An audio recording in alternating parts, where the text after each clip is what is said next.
क्या इजराइल ने अपने दुश्मनों का सर्वनाश करने के लिए नई कसम खा ली है? क्योंकि 7 अक्टूबर 2023 ये तारीख इजराइल के इतिहास के काले अक्षरों में दर्ज हो चुकी है।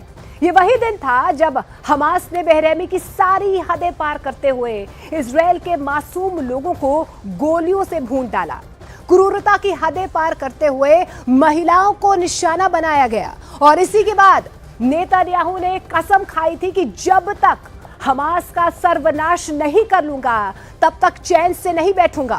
और आज 1 साल बीतने के बाद भी इजराइल हमास को कभी ना भूलने वाले जख्म दे रहा है। स्पेशल रिपोर्ट देखिए।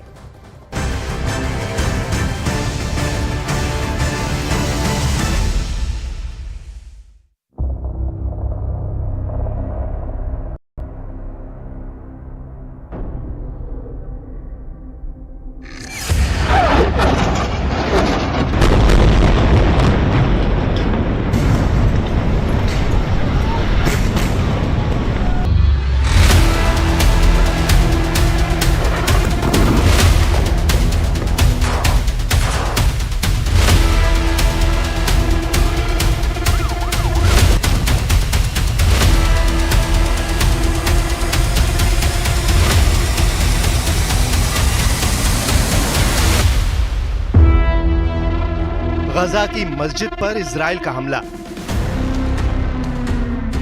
ये जिद की लड़ाई है, ये वर्चस्व की लड़ाई है। ये समझौता हमारी शर्तों पर होगा तभी सीज फायर होगा, उसकी लड़ाई है। पूरे 1 साल बीत गए और इजराइल ने एक बार फिर गजा में बम बरसाया है। गजा की इस मस्जिद पर रविवार को पिन पॉइंट एक्यूरेसी के साथ किए गए हमले में हमास के 12 लड़ाकों की मौत हो गई, जबकि 18 से ज्यादा सिविलियंस को भी अपनी जान से हाथ धोना पड़ा।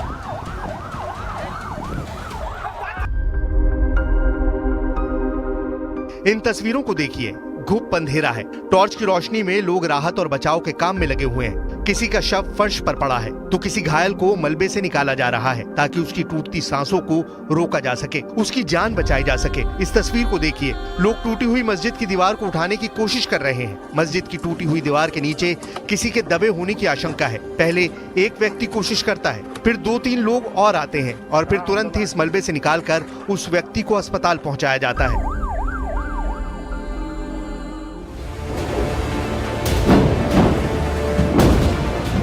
इजराइल ने रविवार को गजा के दीर अल बलहा इलाके के शुहदा अल अक्सा मस्जिद पर हवाई हमला किया। इस हमले में कम से कम 30 लोगों के मारे जाने की खबर है, जबकि 93 लोग घायल हो गए। फिलिस्तीनी समाचार एजेंसी वफा के मुताबिक प्रत्यक्षदर्शियों ने बताया कि घायलों की संख्या में और भी इजाफा हो सकता है, क्योंकि मस्जिद में विस्थापित लोग भी रह रहे थे।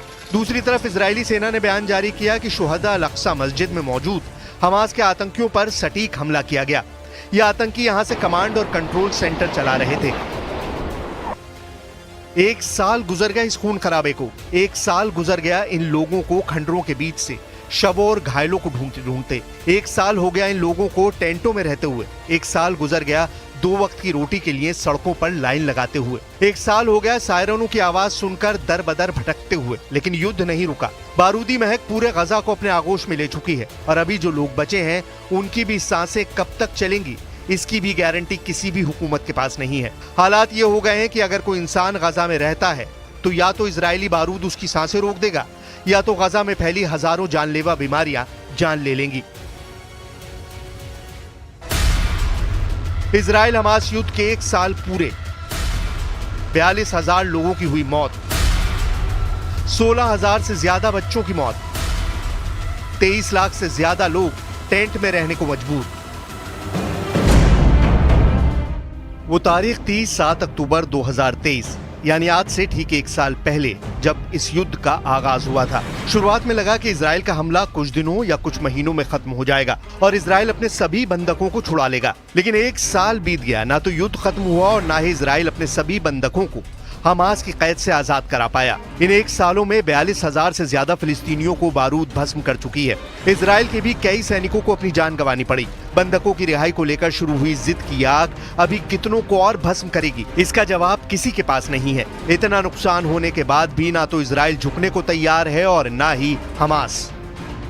यह हमला ऐसे वक्त में हुआ जब इजराइल ने लेबनान में हिजबुल्लाह के खिलाफ जोरदार जंग छेड़ रखी है। पिछले साल से लगातार हुए हमले में गजा पट्टी का बड़ा हिस्सा मलबे के ढेर में तब्दील हो चुका है और अब संघर्ष विराम की कोशिशें पूरी तरह से नाकाम होती दिख रही हैं। गजा में धार्मिक मामलों के मंत्रालय के मुताबिक इजरायली हमले में अब तक गजा की 1245 मस्जिदों में से 814 नष्ट हो गई हैं और 148 मस्जिदों को भारी नुकसान हुआ है। मस्जिदों के साथ साथ 3 चर्च भी टूट चुके हैं। 60 कब्रिस्तानों में से 19 को जानबूझकर निशाना बनाया गया।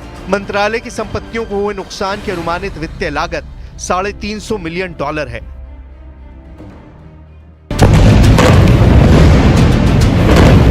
गजा के धार्मिक मंत्रालय का यह आरोप है कि इजराइल जानबूझकर मस्जिदों और कब्रिस्तानों को निशाना बनाता है,